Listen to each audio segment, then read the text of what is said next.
Hi guys, నేను మీ Kavitha Vadlamudi and welcome back to my channel. నేను ఈరోజు మరో కుకింగ్ వీడియోతో మీ ముందుకు వచ్చేసాను.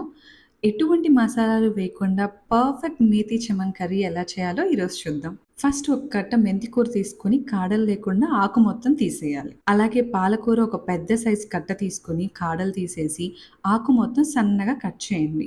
మెంతికూర ఆకు 1 కప్ తీసుకుంటే పాలకూర ఆకు 2 కప్స్ తీసుకునేలా చూడండి.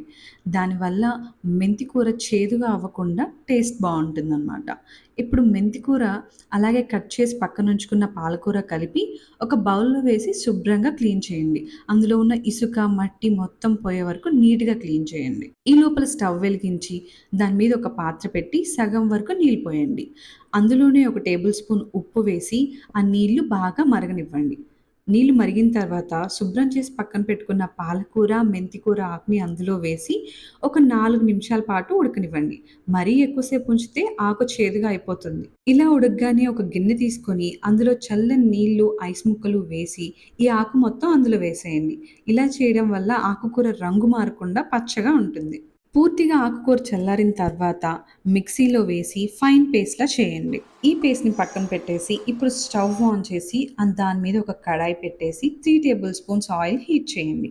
అందులో కొంచెం తాలింపు గింజలు వేసి వేయించండి.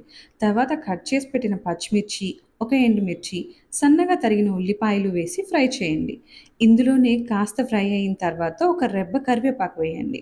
ఆనియన్స్ ఫ్రై అయిన తర్వాత పాలకూర, మెంతికూర పేస్ట్ వేసి కుక్ అవ్వనివ్వండి. ఇప్పుడు ఇందులోనే ఒక టేబుల్ స్పూన్ ఉప్పు, ఒక టేబుల్ స్పూన్ పసుపు, ఒక టేబుల్ స్పూన్ కారం వేసి కుక్ చేయండి. ఒక 5 నిమిషాల తర్వాత ఇందులోనే కొంచెం వాటర్ పోయండి. నేనైతే ఆకుకూర ఉడకబెట్టిన వాటర్‌నే ఇందులో యూజ్ చేశాను. ఇప్పుడు 200 గ్రామ్స్ పన్నీర్ తీసుకొని అందులో సగం చిన్న చిన్న క్యూబ్స్‌గా కట్ చేయండి. ఇంకొక సగం పన్నీర్‌ని తురిమి మొత్తం గ్రేవీలో వేసి కుక్ చేయండి. ఇలా చేయడం వల్ల తింటున్నప్పుడు పన్నీర్ ప్రతి బైట్‌లో తగులుతూ చాలా టేస్టీగా ఉంటుంది. ఒక 3, 4 మినిట్స్ తర్వాత చూస్తే కర్రీ మొత్తం కుక్ అయిపోయి ఆయిల్ సెపరేట్ అవుతూ ఉంటుంది. ఈ టైంలో ఇందులోనే ఒక టేబుల్ స్పూన్ బటర్, ఒక టేబుల్ స్పూన్ ఫ్రెష్ క్రీమ్ వేసి ఇంకొక 2 నిమిషాల పాటు ఉడకనివ్వండి. చూసారు కదా! కర్రీ ఎంత చక్కగా ఉడికిందో. ఎటువంటి మసాలాలు వేయకుండా ఆకుకూరలతో టేస్టీగా మంచి హెల్తీ డిష్‌ని మీ ఫ్యామిలీకి చేసి పెట్టండి. మీకు కనుక ఈ వీడియో నచ్చినట్టయితే లైక్ చేయండి, కామెంట్ చేయండి, మీ ఫ్రెండ్స్ అండ్ ఫ్యామిలీతో ఈ వీడియోని షేర్ చేయండి. I'll see you guys with the next video. Until then, take care. Thanks for watching.